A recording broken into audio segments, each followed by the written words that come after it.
both of you, thank you so much for joining us and doing this as well on the podcast. And I think what I really love about this conversation is that I think we're in a time where I think we need a lot more interactions like this, where people with opposing views are willing to come together and debate and things like that.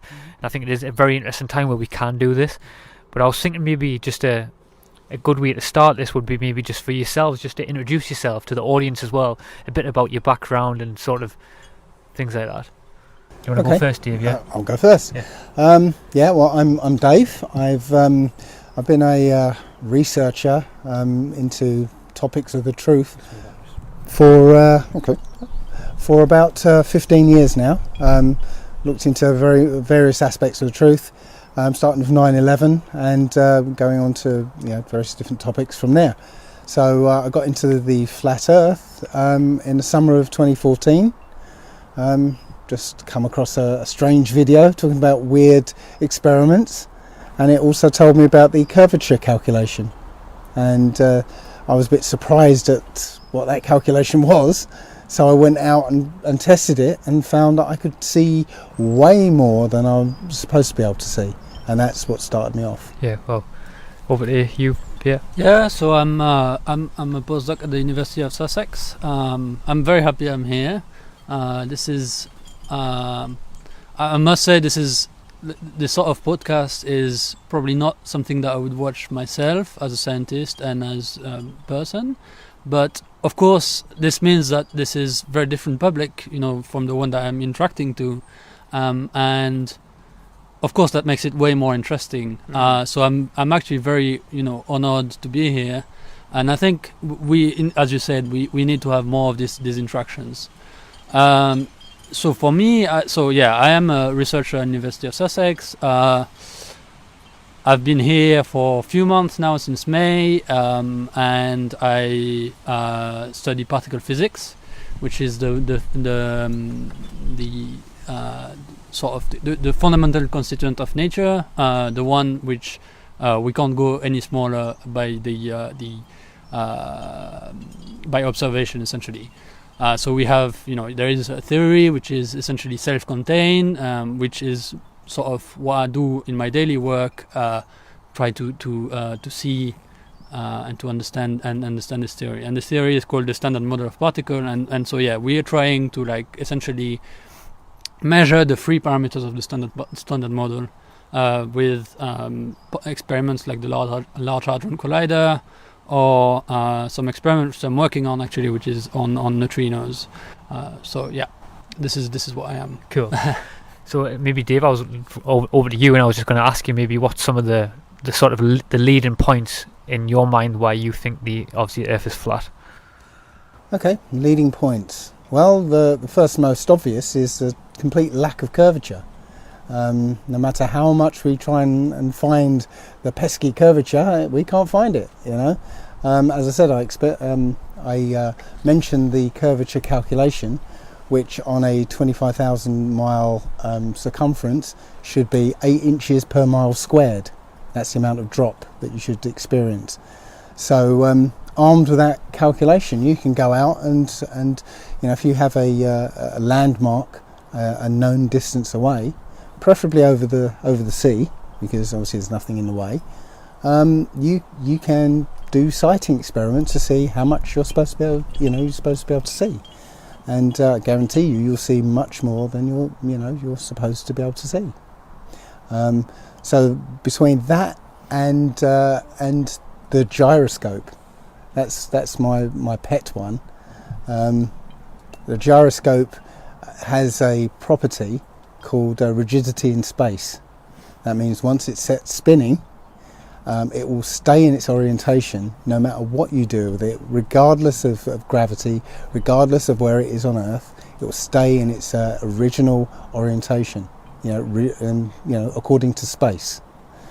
So you get aircraft have a gyroscope. They always have a mechanical backup gyroscope in their artificial horizon. So how it works, very, very simply, is before the plane takes off, they're on a level surface, they spin it up so it gives you the true reference to the ground. So once that reference to the ground is set, then they always know where the horizon is, even through thick cloud. It's not because, as the plane sort of does its manoeuvres, the gyroscope will stay in its original orientation. Fundamental principle of gyroscopics. So if a plane is doing, let's say, 4,000 mile trip, I think that's something like 90 degrees. Maybe it might be, I can't remember, but it's probably about 90 degrees, or 60 degrees, I think it is, of arc that it will make over the round Earth. So the artificial horizon should start to roll backwards during straight and level flight, but it doesn't. It tells you that a plane is flying over a plane.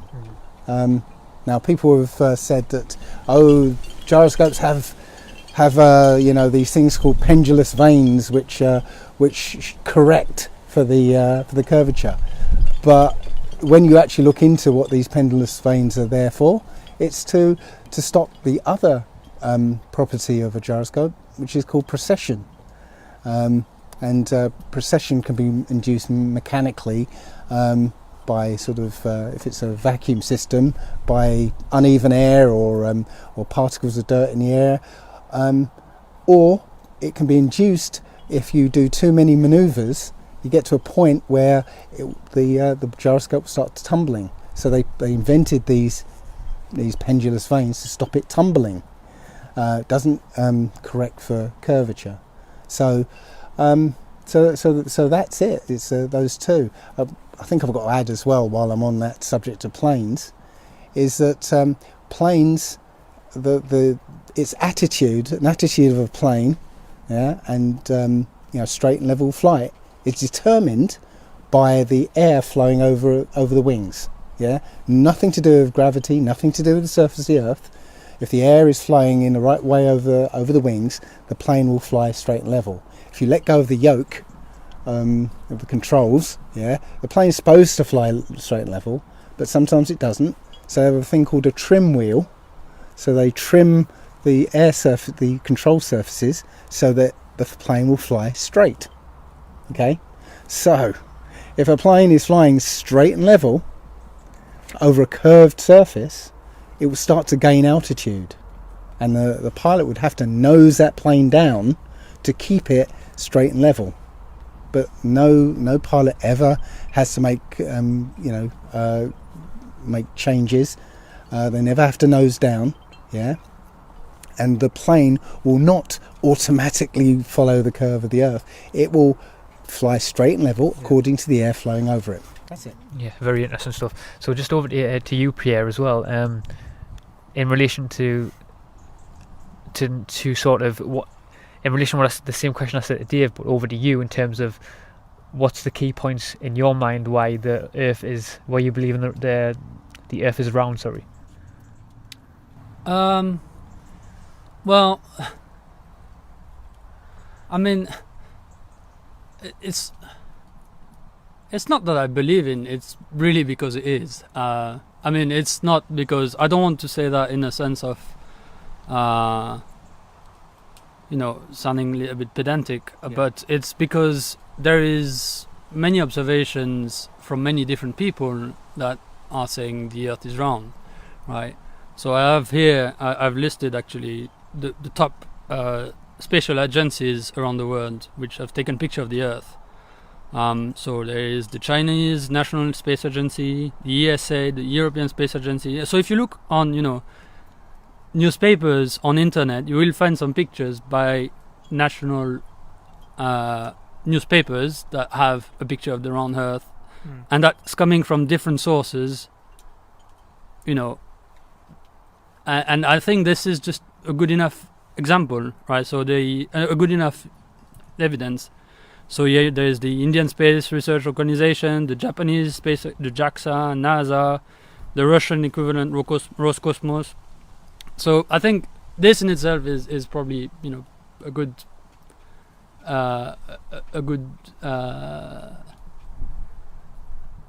proof, right? I mean, I don't really there is.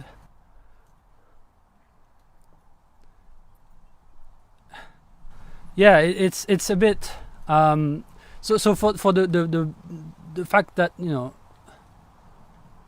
it's because like well, yeah, I mean observation essentially, and the self consistency of all that we know is probably what is the best answer. So we don't observe any object. If we look through a telescope, there's nothing which looks flat in the universe, and that is, you know, that would be very weird that, you know, once in a billion thing that, well, maybe not billion, but like in a million thing, then we have to have something that says the Earth is different from everything else because it's flat, and that would be, you know, we would have to explain what if the Earth was flat, then there would have to be a theory why every single object that we observe in the cosmos is round, and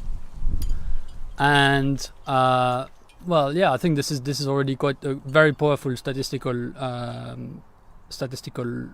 way of doing it, right? We have many different. If you look through a telescope, you will never see something flat on the in the sky, which is already, you know, like as far as science is concerned, you know, this is very powerful, right? To have to say, oh.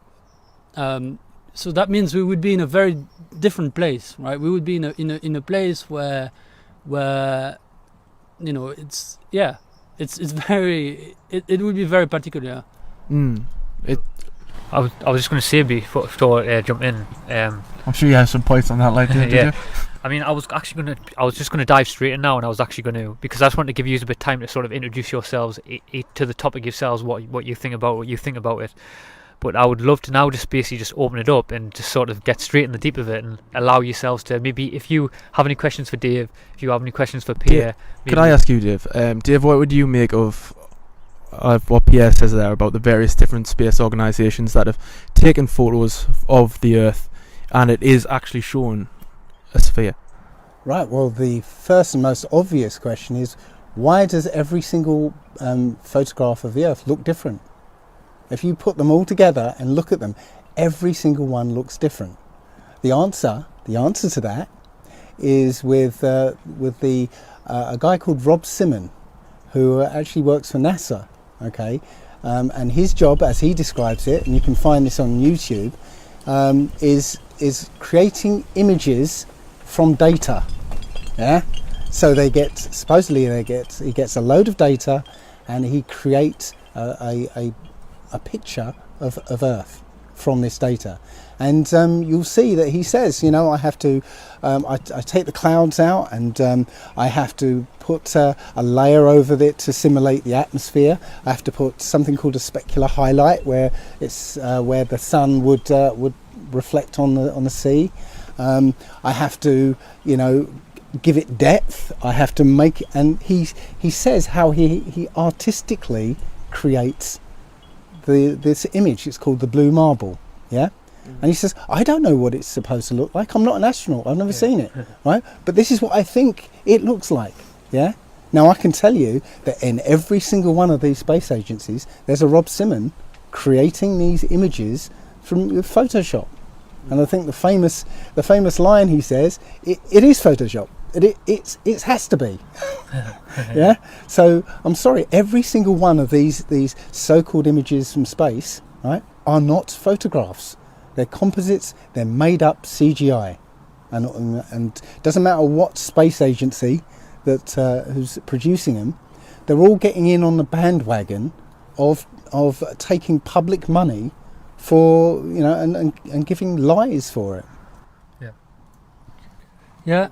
So, I mean, if we look at what we have in front of us, and we would take different cameras, you know, take this one, take your phone, take somebody else's phone, take a big DCR, Nikon, super smart, cool one, then we would get a different image. I think this is really clear, right? So that means technology and what exactly we're recording on the tape is going to make, you know, the image different. And I think this is different. Really how? clear. Different how? As in the number of pixels, the internal resolution, the whatever objective you put on colors. What do you mean? The colours be resolved differently. Yeah, the colors be resolved differently Size because of continents change. Huh? Size of continents change. Well, it's different space. Well, Different space, different. in different. You know, you could take it in around different place, and then right. This is my hand, right? If I look at it in this way, then it will look different, and I'll take a different picture. No, I didn't say different in orientation. I said different size. There's. But it looks different in the size, right? Like if I have it very close, and if I have it very far. Yeah, but in relation to the Earth, the size of the Earth, yeah. We've got multiple pictures of the United States, for instance, where they're different sizes on the Earth. Yeah, we've got things like pictures of Australia, yeah, from daytime and nighttime with exactly the same cloud formations above it. You know, like clouds do not move apparently. I particularly have a picture, Galileo, which is taking the 25 shots over 25 hours showing the rotation of the Earth. Right. Well, there's some very particular cloud formations on it, yeah, that don't move over 25 hours, yeah. But I've also found a picture taken supposedly of Antarctica from space with exactly the same cloud formations, yeah. They're using a cloud map. So I'm sorry, what? So if I had to do this, right? If I had to make clouds, then I would use a random number generation, and there would be no possibility of having the exact same clouds. What I think is happening is, it looks quite similar, but to be honest, I also have the impression, as you said, those images can be photoshopped, then I think you might be looking at Photoshop pictures as well. Sure, but go to NASA, download their big blue marble image, and then you'll find on that image what they call clone stamped clouds. Yeah. So in Photoshop you have a tool called the clone stamper. Yeah, where you sample a part of the picture and you can stamp it in various places. Yeah. So you find that most of that image is made up of clone stamped clouds. You can get it, download it yourself and find it. Nature doesn't create sort of multiple versions of the same cloud. Yeah. So sorry, I was just you go ahead, right, Ed. I just also, the other thing about the blue marble, so I don't know what is blue marble, but there is also a whole part of science which is very important, for me and for the weather forecast and all of this, is predictions and model building, right? So I'm not sure what is exactly blue marble, Matt, but I have this impression that you're talking about some people trying to replicate, the behavior of the Earth, the behavior of like how clouds are moving, and how, sort of like the system of the Earth, right? And that is, at the end, that gives us something which is probably really close to what we know as the system of the Earth, round us and something like that. But this is just a model simulation, and the reason why we do that is we want to try to infer what is going to happen, for weather, what is going to happen for climate change and things like that. So this is, there's, science is about trying to understand what we see, right? So there's the whole part which is observation, and we have to observe what we see and taking data. But there's another part which is we have to predict which model can actually fit this data, can make it look like what we are seeing, right? And this is what the whole area of model building. And I'm not surprised that there is somebody like that in NASA whose job is actually to make the Earth, create a simulation of the Earth, right? Because this is what is being used. We want to have that, right? We want to have this sort of things and have a complete understanding, because if we can simulate it and then observe the exact same, and take a picture and take the exact same picture as what we've simulated, then that means we have a complete understanding of the system. We're not talking about a simulation, okay? in 1972, the only image that's supposedly a photograph of the Earth, was taken by, I think it's Apollo 17, right? It's the only one that is ever acknowledged to be an actual photograph. Now there's footage from Apollo 11 showing how they faked, seeing the Earth as a ball in space by turning off all the lights in the cabin, having the porthole in the spacecraft, be the circle of the Earth, the Earth filling up the whole porthole, and then putting a piece of card in to represent the Terminator, That was them faking a photograph of the Earth from space, okay? So the 1972 image is suspect, okay? So NASA basically says that every other image, including the blue marble, which is just a photograph, it's not simulation, it was just there to create a photograph, supposedly, every other image that NASA puts out is CGI, But it's not only about NASA, right? Well, there's Chinese, all European, the others Indian, too. Japanese. All of the others too. They're all getting in on the why act. would there be this sort of conspiracy? What would these people gain to do this sort of things? On the really base level, okay, NASA gets something like 58 billion. Is it 58 billion a day or something? Oh no, 52 million a day. $52 million a day. Okay, that's enough of a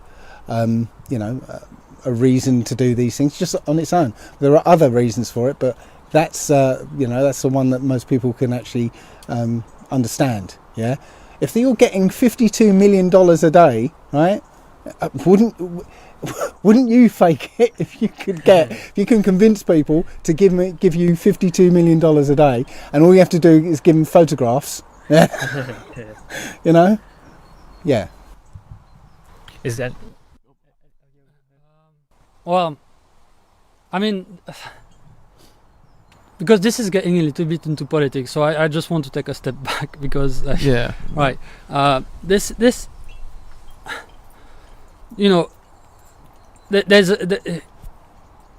what would it prove for me to convince you of the inverse, right? Because if you told me, right, oh, well, we have, and I'm going to look those up, right, the gyroscopic effect, etc. Although I doubt that this is going to, well, okay, I can explain this later. But if you were to come here and have sort of explanation why, for example, we don't observe anything which is flat, why is the sun shining, where does it get its energy from, this sort of things, then I would be ready to be like, okay, maybe the Earth is flat, right? But the thing is, and that is because what I believe is science is falsifiable, right? So this is from this is maybe a bit pedantic, but this is from Karl Popper, all right, which is a philosopher, and he wrote that in The Logic of Scientific Discovery in 1959. And so, it's like science has to be falsifiable. So sometimes, we get it wrong, and then somebody comes up with a great idea, and then the whole paradigm, the whole way of thinking of science just changes, right? But that NASA fake photos doesn't really change the way science is. Nature doesn't really care about NASA, right? It's not like, all this is like, this is all, upstream political. All of this doesn't really change the science of it. NASA's not there to change science, though. It's there to change the minds of people. That's it. It's not there to change science. Well, sorry to interrupt.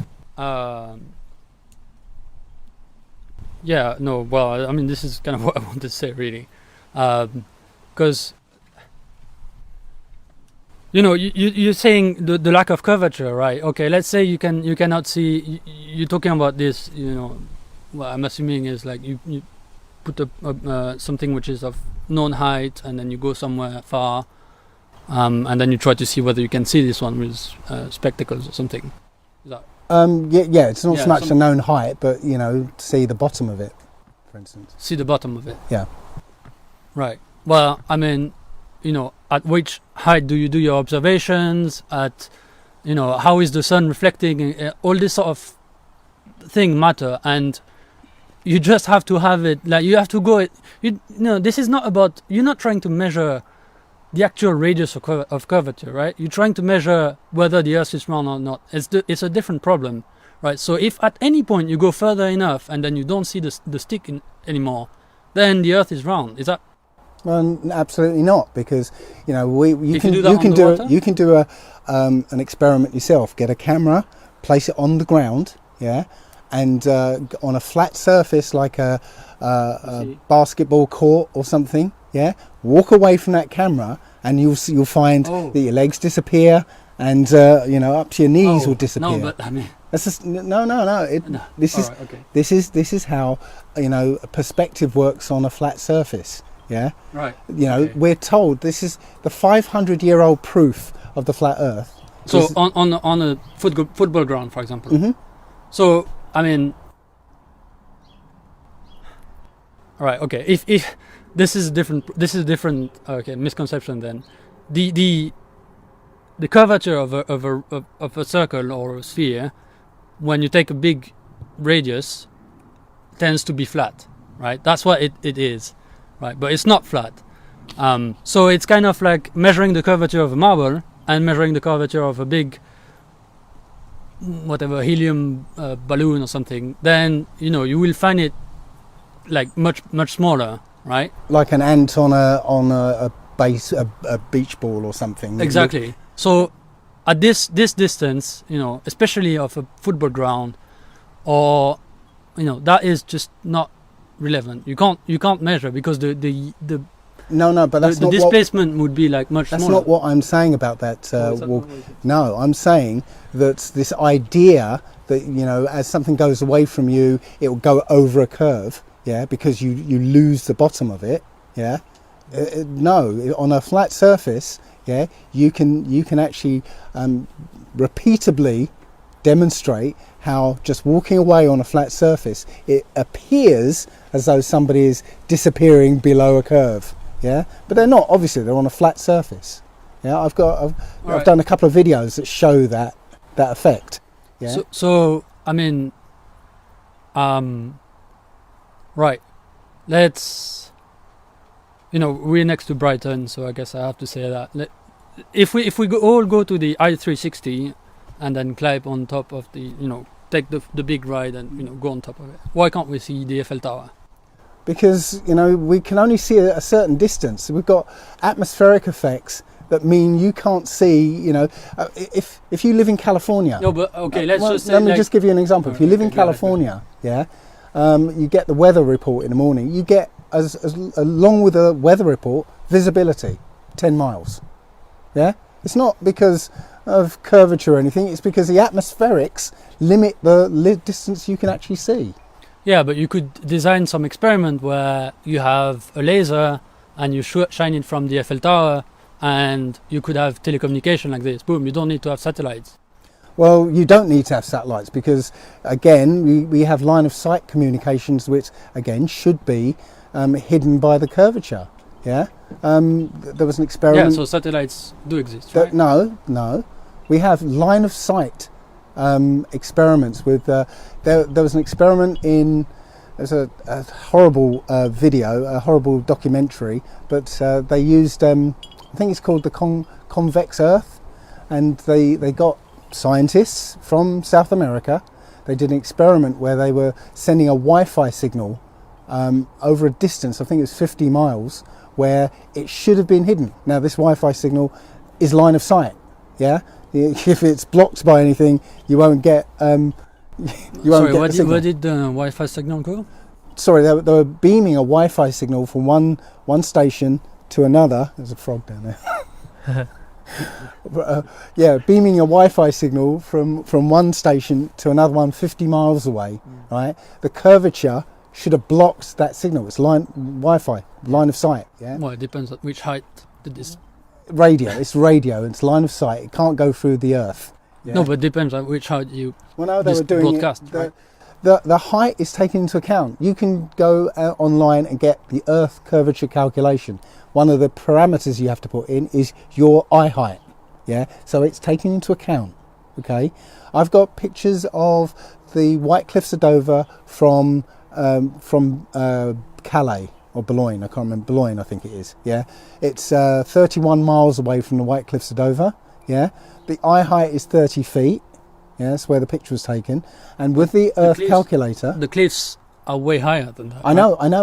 But with when you can you plug see the base of the cliffs? When you plug those figures in, yeah, it should be 353 feet should be hidden. Yeah, the cliffs are 350 feet. Yeah, and yet from that picture you can see the base of the cliffs. You can see all of the cliffs. Yeah. What I'm saying, I'm not making stuff up here. Any of us can go out and do our own experiments. Yeah, plug in the figures into the calculation and see. No, I'm not supposed to be able to see that, but I can see it. There it is. I think this is a different problem, right? There is one question is whether the Earth is round or not. The other is what is its actual radius. All right, I think I can and trying to measure the having like some actual numbers and figures that you put in those calculations, right, is actually quite complicated. It's not because the radius is so big, then you need to have like very precise instrument to do this sort of measurement. Not really. I've got AutoCAD. Well, what is the error on your I've got AutoCAD, yeah? I can draw up the Earth, the right size of the Earth in AutoCAD, and with AutoCAD you can measure. Yeah, but do you know how, for example, if you take a picture, what is, say you take 1 meter stand like what we have in front, and then you want to take a picture of Calais, do you know how much what is the exact altitude? Are you standing on some something. As I said, it's you plug in various parameters into the Earth curve calculation. No, but I'm not saying you're making the calculation wrong. I'm saying the error estimation is wrong. But there's no error in it. That's the problem. It's a calculation. That's not scientific then. It's we know how to calculate a circle. Yeah. No, I know how to calculate. There's no problem. There's no problem, right? The problem is like if you take a stand and take a picture, right? What is the actual height at which you're taking that picture? That is very important when you're trying to make this. And I'm trying to say, included in the calculation, right? I said 8 inches per mile squared. Yeah. That's the base calculation. But you can go online, and this Earth curve calculator, right? One of the parameters is what's your eye height? What's the height of the target? Yeah. What's the distance of the target? Yeah. And you plug that in, it tells you what should be obscured even from your eye height. Yeah. And again, you can take that into consideration. But what is the error on your eye height? Like, what is your error? Like, what is it? Plus or minus 10 centimeter? Is it plus or minus 2 meter? Is it plus or minus? Where are you standing when you do this sort of calculations? Okay, when you do the calculations, you go to sea level, because as I said, most of sea level. But you have tides. What do you actually stand on the beach? Sea is level, no matter where it is. Yeah, the sea. That's why it's called sea level. Yeah, water finds its own level. Yeah, but so if you go down to the beach, and you measure up from sea level, no matter what the tide is, because the water's going to be level. The tide is the same opposite. Right, it's going to be right. So the height above sea level, right? So then you can do. So I would say there is at least 2 or 3 meter in errors in the sea level. Okay, let's assume you're right. Let's assume you're right. 2 or 3 meters. Yeah, but your eyes. What is your eye height? Right, the eyes is that. Sorry, I missed what your eye height. Yeah. Right, is 1.5 meter or 180 centimeters or something. Okay. Right, so the error is already bigger than what. No. Is that not true? No, because as I said, you plug in the actual eye height. You measure your eye height above sea level. Yeah. That's one of the things you do to get the right value. Okay, you include the eye height okay, it calculates what that curvature So your should... eye height is in between 0 and 3.5 meter. It's Because you have in between- waves and you can't measure exactly where you're standing on the beach, exactly like where is the actual sea level. The actual sea level is where the water is. You Water, have waves, right? water finds its own level. Are you saying that No, I can't I'm not measure? saying that. I I'm can't not measure saying it. that. I'm just saying that, you know, if you go, where do you stand on the beach? You know, where, like, it's like, all I'm trying to say is that there's like Here's the doing- sand. no, here's no, the water.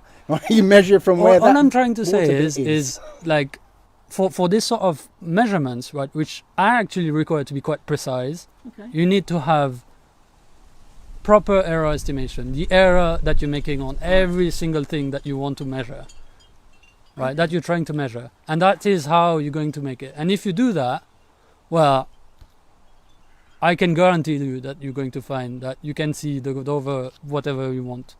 Really? Yeah. So You will find that is inconclusive, essentially. yeah, no, that's what you're saying, yeah. But, Yeah, I mean, but as I said, we can go out. You can go out, and with you know, unless you want to do the scientific thing and fudge the figures, yeah, add in a constant, yeah, which you know, scientists will want to do. Oh, yeah? I mean, Add in a constant. Let's add in an error constant. And we can see. The error constant is inherent into science, right? We can't do science if there's no error calculation. That's just. I'm sorry. We have to have that. If we have a circle, right? We have a point above the circle. You know, we have known distances. I'm not saying that there's no error. I'm error. not saying that AutoCAD is wrong when it's calculating the circle, the radius of the circle. I'm saying when you take you take your measuring tape, that might be a little bit wrong. Again, water finds its own level. So where the water is at my feet is the same place the water will be. You know, that's why you get like you can test this with a clear tube. Fill it with water. Yeah, you sort of mark where it is. You know, in one place. Take the tube half a mile away. Yeah, it's going to be exactly the same place. Right? Water always finds its own level. Right? So you know, if I'm measuring from the water here, it's going to be the same wherever. Yeah. Is there any other maybe any other questions you would like to ask each other as well? Maybe just draw a line on that one for now. I would like to address saying that you know, why is the Earth flat and everything else in the sky round? Yeah.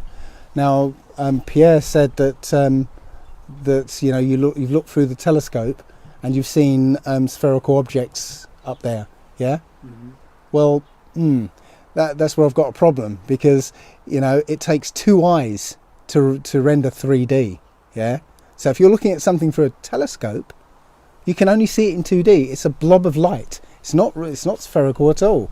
If you see anything spherical with one eye, right, you're making that up. Seriously. Right. You can only render 3D with two eyes. How would that look like then? What I'm How saying would that look is a like? We blob would of have light. to have like in this extreme, maybe this weird configuration where every single flat object that we observe is looking straight down at us. I'm at not a perfect saying angle, right? I'm not Otherwise- saying things are flat. In the stars Oh, okay. and what we call the planets and whatever are flat. I'm saying they are lights. Yeah. Have you ever heard of sonoluminescence? No. I haven't heard. Sonoluminescence is when you pass ultrasonic sound into a liquid. Yeah. You get it at a precise frequency. What happens is bubbles, it's called cavitation, bubbles will appear and then collapse. And as those bubbles collapse, it emits light. And you literally fire this sound into water and you get a light shining like a star. They call it star in a jar. Yeah. It's not a round light or flat light no, it's a light. Okay. So up there are lights in the sky. Yeah, and they're not spherical; they're just lights. But even if you categorically said no, they're spheres. You know, if you've got you're on a basketball court and there's lots of basketballs. You know, is the court supposed to be a sphere just because there's all these basketballs around? No, this is a special place. No. This is different, right? We've made the basketball and we've made the tennis court, so that doesn't apply, Well, right? somebody made something this place. something which is mediated by, holds together with gravity is always wrong. Sorry, gravity. Oh, That's another. okay, right.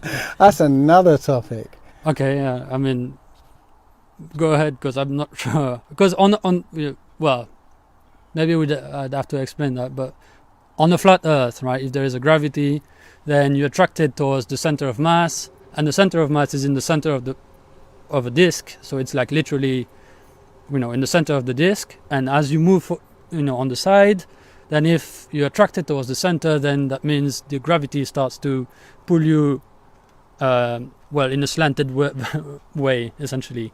So you'd have to sort of climb towards. It'd be harder and harder to get to the poles, for example. Okay, That's but that's only, according to a theory of gravity. Which theory are you talking about? Because it sounds very much like Newtonian to me. yeah. Right. Well, Newton has been proved to be absolutely completely wrong.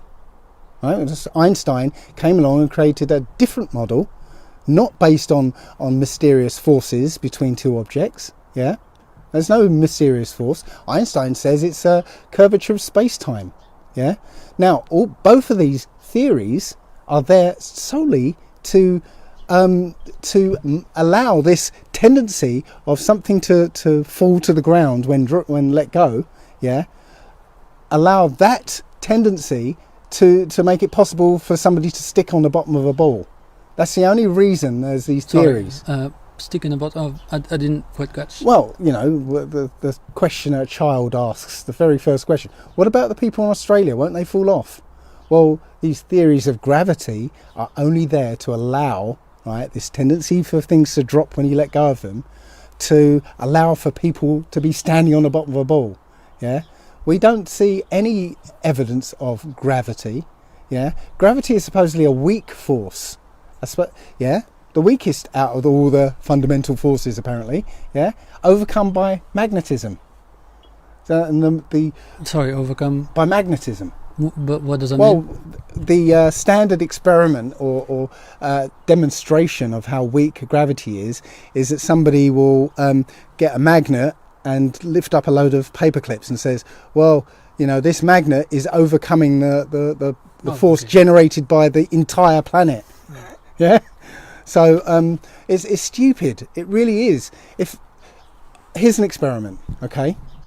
But I didn't quite catch how that would make gravity. Well, let me a give, false force. Let me show you an experiment. No. I mean, I think this is quite important, right?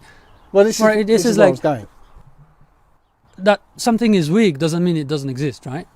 Okay, right. So a vacuum is much more powerful than gravity.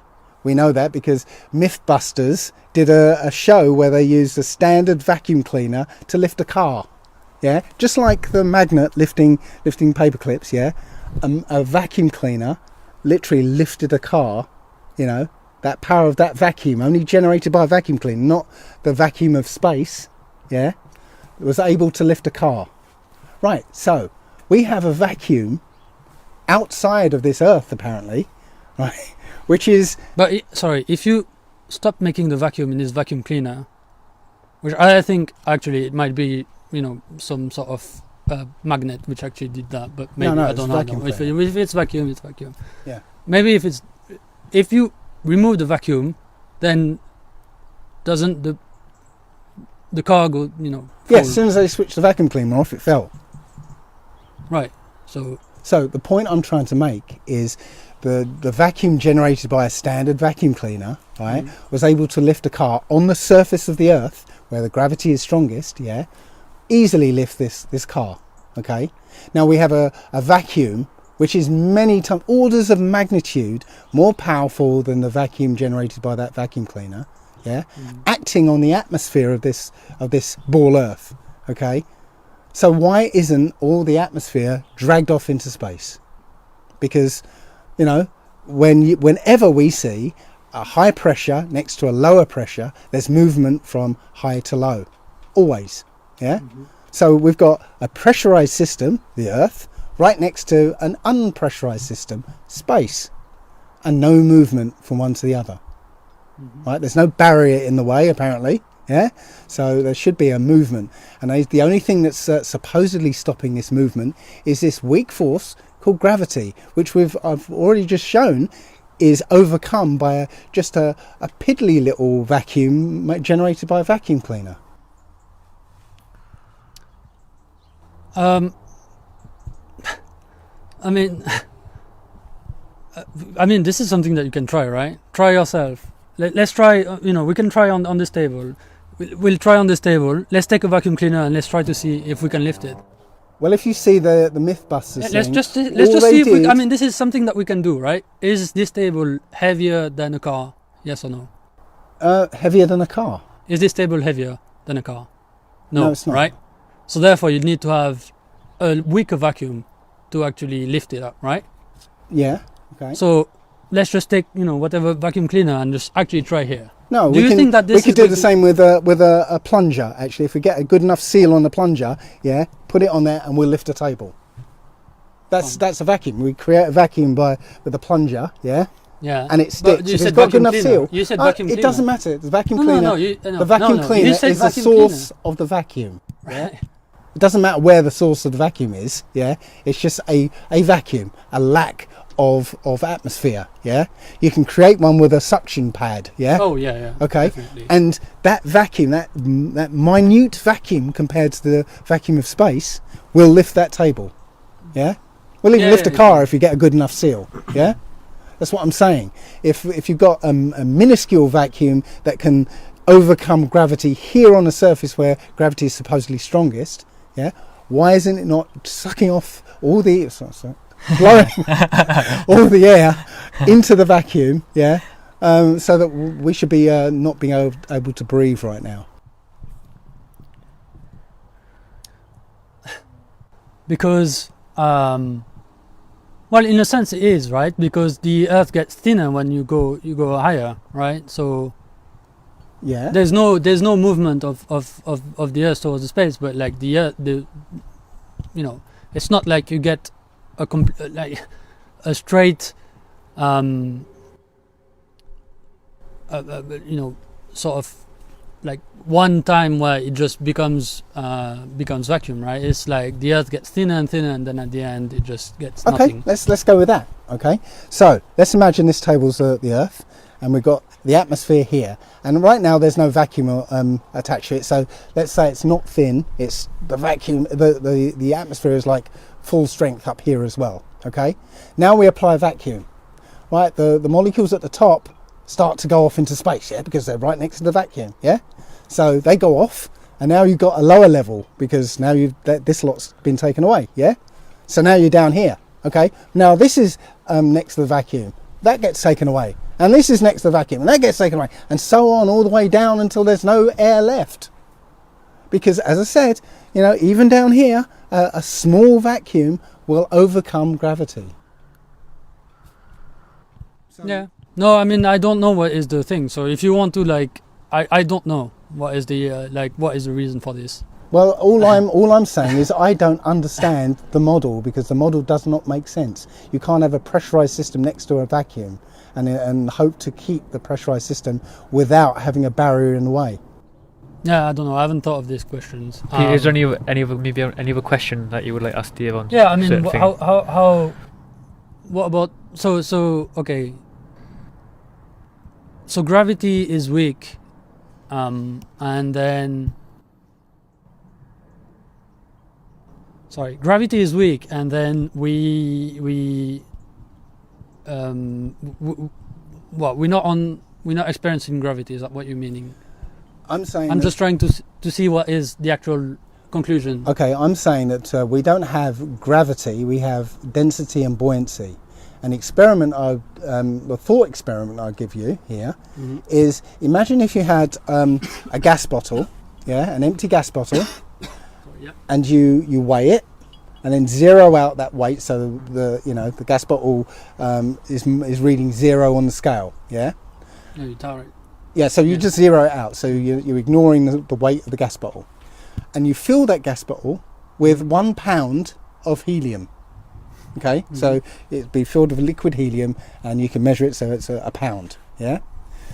Evacuate that helium, that pound of helium, into a balloon. Hold the balloon and hold a pound weight. If you let go of them, what's going to happen? Yeah, it's going to fly. Balloon's going to go up, the weight's going to go down. They both weigh a pound.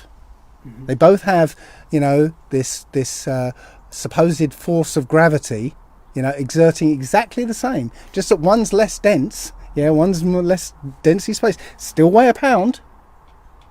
One goes up, one goes down. Yeah, it's density and buoyancy. Anything denser than the air will go down. Anything less dense than the air will go up.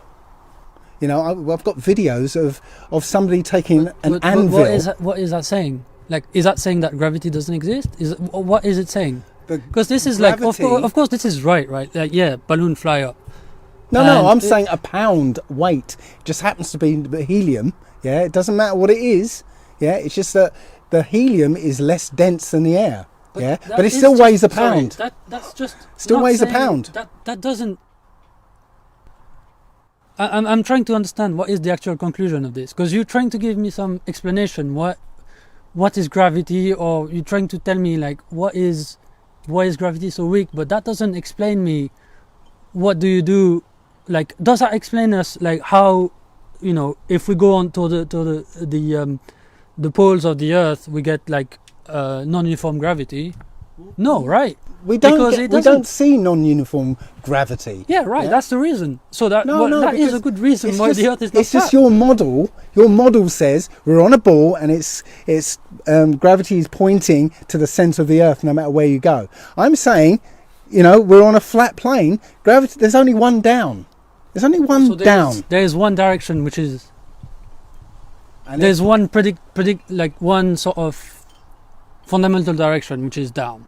Yes. Okay. And it's governed because of density and buoyancy. Yeah. Okay. That's it. And if you went to the Einsteinian model, the Einsteinian model is a curvature of space and time. Yeah. So you have a massive object, and it's curving space, so that if you try and go past it, space itself is curving towards the Earth, say. And you try and go past it in a straight line, you'll curve towards the Earth, and that's why it's not really a force; it's literally a curvature of space. Yeah, well, that's really interesting. But what actually causes the movement? Yeah, sorry, what the movement? The movement. No, Einstein's describing a curvature of space that says if you try and go in a straight line past the Earth, you're going to curve into it. Yeah. You're still going a straight line. It's just that space itself is actually curved. Okay, that's his model, right? No, so you're going to be deviated. Like you're going to have a deviation from gravity, right? No, that's what I'm saying. They use an example of having a bowling ball on the middle of a trampoline. Yeah. And if you roll a marble next to it, in a straight line, the marble starts to curve towards, and it ends up sticking to the basketball, right? Great. But it doesn't tell you what provides the movement, okay? Because if you put if you're putting a marble next to, and you don't push it, you put the marble next to or near to the bowling ball, yeah? Well, in that model, it's actually gravity, the fact that we're on Earth and there's a downwards direction, that's providing the movement. Yeah? Well, I'm saying that Einstein's saying it's just lines of space. It's not telling you what's providing the movement. If I drop something, right, well, the lines of space say that, near the Earth, everything's going to point downwards, yeah? So if you try and but it doesn't tell you why it's going to move. Can you see what I'm saying? Yeah. It's telling you about how space is curved, but it's saying there's no explanation for the actual attraction or the movement. When I let go, right? Well, if I was to throw it, it will follow a line of space that way, yeah? But if I let go of it, what's causing the movement? So the reason, right, okay. So this is actually quite a complicated question, and I think I know the answer. Right. The reason is because you are considering a three-dimensional space, right? Well, three-dimensional space, which is of course the reason. that's But where you we need to live. of course, but there's also time, right? And if you calculate the actual distance, right, including those three dimension plus time, then you will find that it's not moving. Sorry? Because no, it is it's a bit of it's a mathematical. Well, I don't know if it's right. It's so the right. So this you're referring as the fact that there is a curvature on space and etc. And then the light when it's shown, then it gets deflected, right? Yes. So, yeah, I mean, this is because we are thinking as time and space as being completely two different entities, and in fact, if you're calculating the displacements according to essentially the time and the space, then that quantity remains constant. So it's a bit of a mathematical, well, I would say trick, but it's just, it is like that, really. Well, again, as I said, if you had the bowling ball in the middle of a trampoline, deflecting the trampoline down towards the bowling ball, yeah. Mm-hmm. Well, let's say it's in space. Let's imagine there is space, yeah, and that trampoline is in space away from the Earth, okay. So now there is no Earth pulling that marble down toward, yeah. If you put the marble next to the right next to the bowling ball, it won't move because there's no tendency to go downwards to make that marble move towards the. Can you see what I'm saying? Yeah. So Einstein's theory of space-time. Is this trying to actually say that? Because I mean, we see stuff falling on the Earth all the time, right? Yes. So, what's the problem? And gravity is just a theory to explain why people can stand on the bottom of a ball and not fall off. Yeah, that's all it is. I'm trying to tell you that these theories don't work. Yeah, the curvature of space-time, allows for moving objects going near something where it's deforming space-time. Yeah, a moving object will go towards it. Yes, fair enough. But if that object isn't moving, there's nothing in Einstein's model that will account for the actual motive force, the actual thing that causes the object to move. Yeah? Does that so in Einstein theory, the object doesn't move. That's what I'm trying to say. But I can grab your pen and drop it and it's moving. Yeah, because it's at some time component. Sorry? It has, because the way you're calculating distance is different than the way Einstein calculated distance. Oh, so I'm only. It's just so when I drop it, it's just an illusion because I've done my sums wrong. Is that what you're saying? No, no. I'm saying the way you calculated the distance, which is probably x, y, and z, is just not the way Einstein calculated distance. He calculated with the time, and if you do that, then you will find that this one doesn't move. Okay, well, I'm sorry. No, but I mean, I'm sorry. That's just blinding me with bullshit. I'm afraid because that makes no sense to me. I don't know if I've made myself clear on what I'm talking about. The lines of space-time. Yeah, I mean, Einstein theory is really complicated, and I'm probably not the best person to explain it. But I'm pretty sure that this is the way this was done. That you have to, if you want to talk about gravity and potential of attractions, then you have to actually take into account the time component. Right. Well, should we move on to something else? Okay. Yeah. Is there anything else? Any question that you want to really ask each other? That's something on your mind? No, I'm. So what else? Yeah. All right. Okay. So we have this direction which is downwards. Where does this come from? As I said, buoyancy and density. Yeah. Normally, if you get an anvil, yeah, one of those big metal anvils, yeah, and you let go of it, it's gonna hit the floor pretty quickly. Yeah. If you get a metal anvil and drop it in a bath of mercury, guess what? It floats. Doesn't go down. Yeah. Somehow it's. But that's not a theory, right? Do you somehow agree that the this is mercury. No. Like you're getting examples, right, of what we see and we can observe, but that's not an actual theory of why we I stuff think flowing that's going what down. science is, isn't it?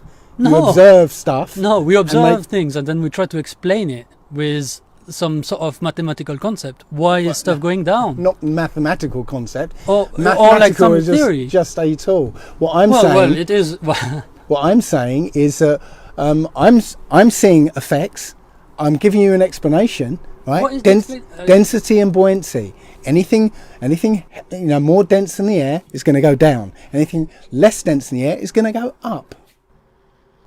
That's it. You don't need a mysterious force or curvature of space-time to explain it.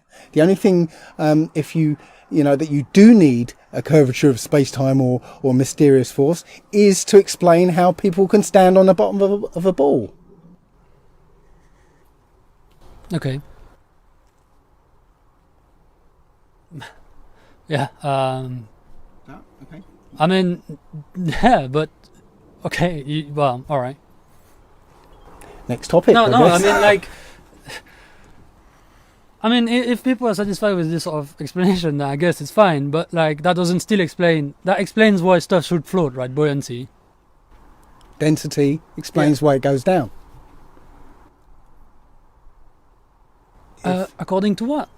Like, Well, what is like? I don't understand. What is the actual force that makes us go down? That makes my pen go down? It's not. Doesn't need a force. It's What is- density. It's just, you can see the same thing. If you get just a balloon with air, put it on water, it will stay on top of the water. Yeah, but there is an actual equation that can calculate the buoyancy of something, right? A boat floats on the water. Because of balloon density. goes up. Because Right. of density. No. There is some actual mathematical concept that can say, oh, it's the pressure of the earth and the pressure of the water. Under It's the pressure of the medium. right. Around the. Which is different, in the case of a balloon, from the top to the bottom and etc. And that makes it, go up. But there's no theory that say what is this stuff making it go down, which is what gravity gives you. Well, right? if you accept that a less dense object, something less dense than the air, will go up, then you've got to also accept that something more dense than the air is going to go down.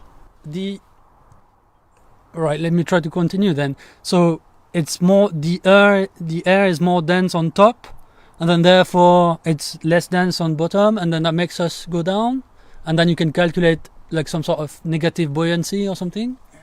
It's like it's more simple than your calculations. It's very simple. If you fill a balloon with water, and put it in the water, it'll have a neutral buoyancy. It'll just kind of float.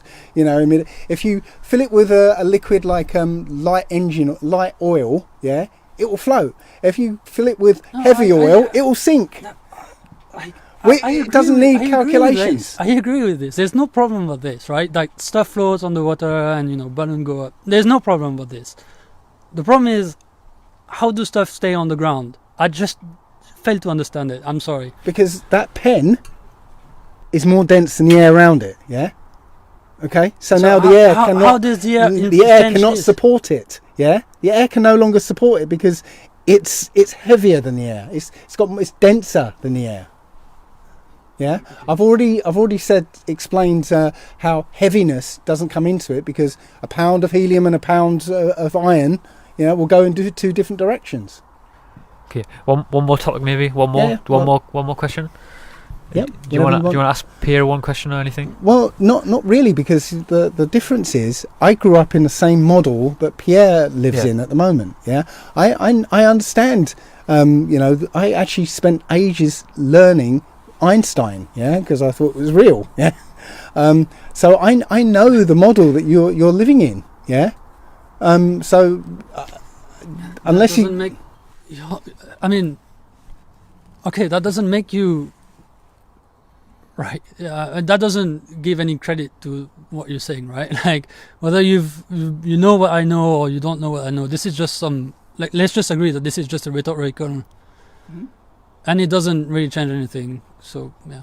Yeah. Again, I'm not saying I'm not trying to disparage you or anything. I'm just saying that I understand your model. So so far nobody's actually come to me with something I've not heard before. Yeah, it's because we've all grown up with the same model. You know, we've all grown up with this. Yeah, and all I'm saying is, when you look at it, that model doesn't make sense. You know, you can paper it over with lots of calculations and mathematics, but fundamentally it doesn't make sense. Our senses tell us what this Earth is. Yeah, our eyes tell us it's a flat surface. Our senses tell us we're not moving. Yeah, and before anyone says, you should only feel acceleration. Well, when you're moving in a circle, that's acceleration.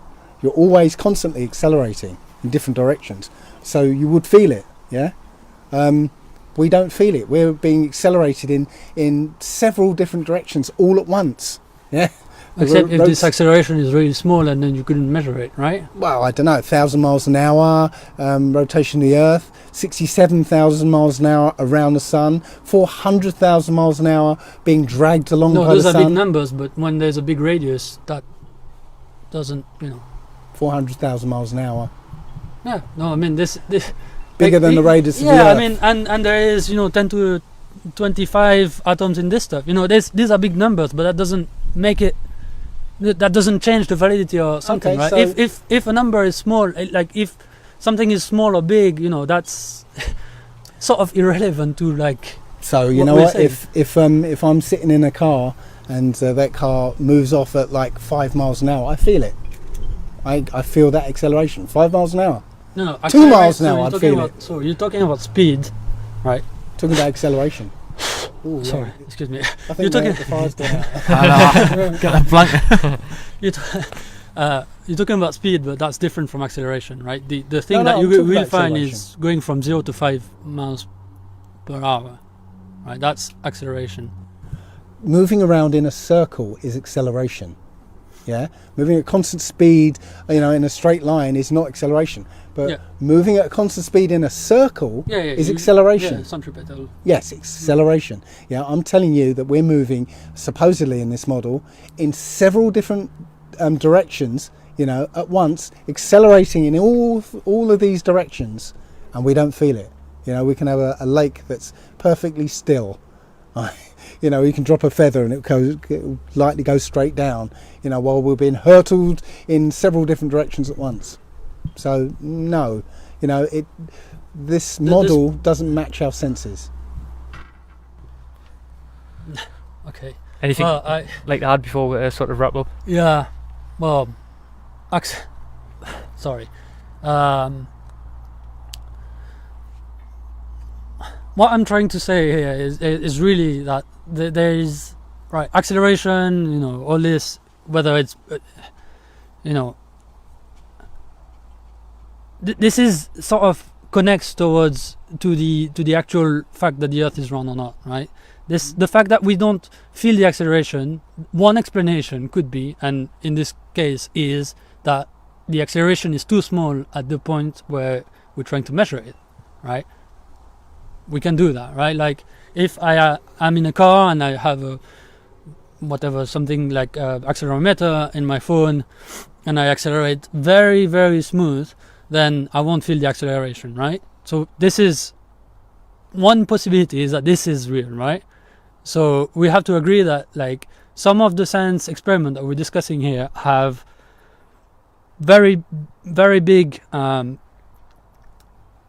scientific bias and errors that you need to take care of, but that you need to take care if you want to actually calculate what is the actual acceleration at which we should feel, because we're doing this, and there is the Coriolis force and etc. So this has been observed in the for climate and for weather, but those experiments are interesting because we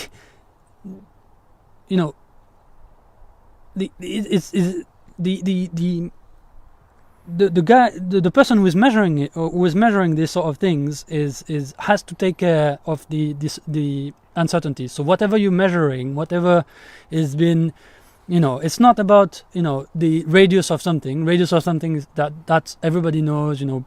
All those equations. People know exactly what is the. You can know exactly what is the radius and the curvature, etc. But what you're using to measure, that can be a little bit wrong.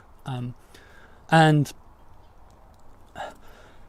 I'm sorry, and having and making mistakes in those measurements is, somehow it's a different answer than answering whether the Earth is round or not, right? So it's are you trying to if you're trying to measure the actual acceleration, then you need to have a very precise apparatus. If you want to prove that the Earth is round, is round, then maybe you need to have a less